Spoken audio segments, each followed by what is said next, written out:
Estamos vivendo um fato inédito na história do mundo. O ano 2020 vai ficar marcado pela quarentena global, um evento inédito na história das pandemias.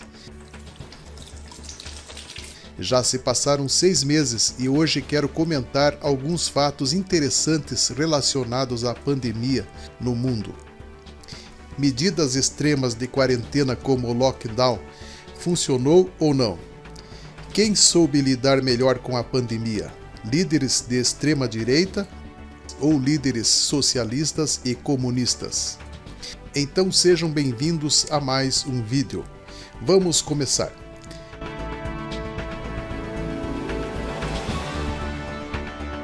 Líderes de extrema direita são acusados de não saberem lidar com a pandemia. Não sou eu que estou dizendo, são os jornais, a ONU e a Organização Mundial da Saúde. Eles estão dizendo isso. Os presidentes Donald Trump e Bolsonaro foram considerados os piores entre os líderes globais no combate à pandemia. Os dados mostram Estados Unidos e Brasil como países que tiveram mais óbitos. Veja o mapa mundial.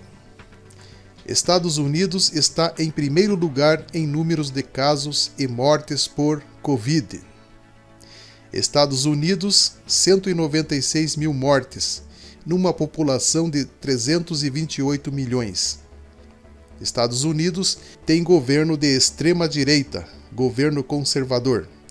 Brasil, 134 mil mortes, só em São Paulo, 33 mil.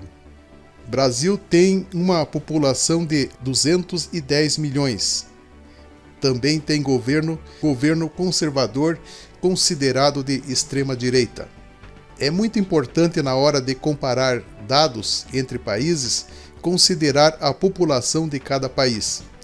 Reino Unido, governo de extrema direita, 42 mil óbitos. População, 67 milhões. Reino Unido tem uma população bem menor que o Brasil. Não vou citar todos os países, mas os dados mostram que países que têm governo de extrema direita estão entre os mais afetados pela pandemia.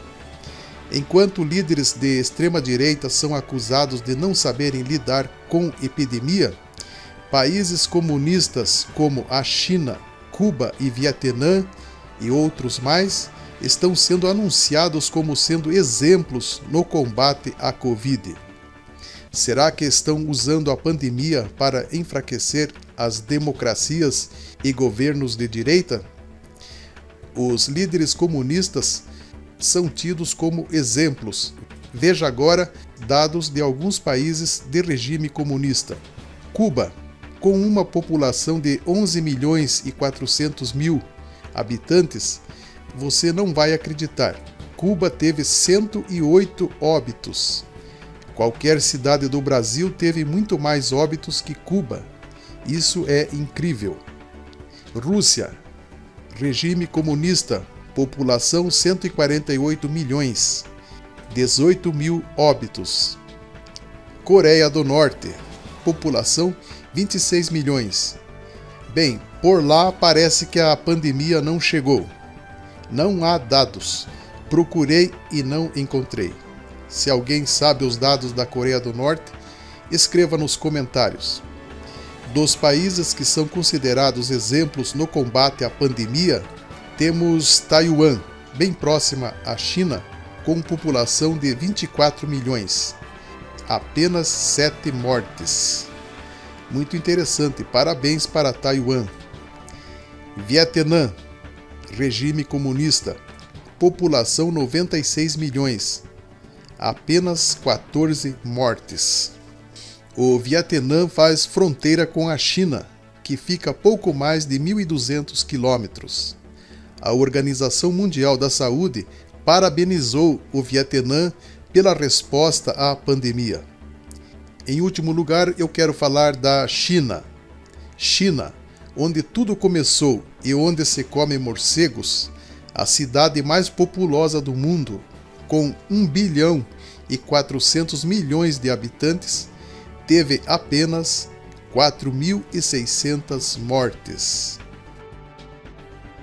A matéria da revista Isto É diz que Xi Jinping participou de uma grande cerimônia organizada em Pequim para homenagear os profissionais da saúde.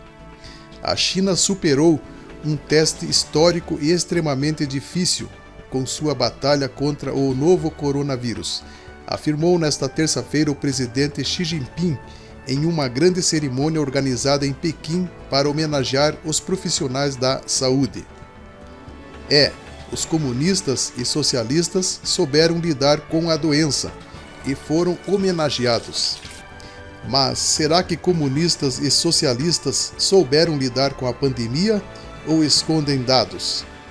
Quarentena, máscara e lockdown só funcionou nos países socialistas e comunistas? A verdade é que socialistas e comunistas exploram as crises, em muitos casos como sendo uma chance que eles têm para permanecer no poder. Quando um grande número de pessoas se sente abandonado, angustiado por um futuro incerto ou preso em uma situação econômica difícil, é aí que o discurso de esquerda é o mais eficaz. Os socialistas e comunistas estão explorando a pandemia para quebrar as democracias no mundo. Essa é a minha opinião, mas eu quero saber a sua opinião. Então escreva nos comentários. Um abraço e nos encontramos no próximo vídeo.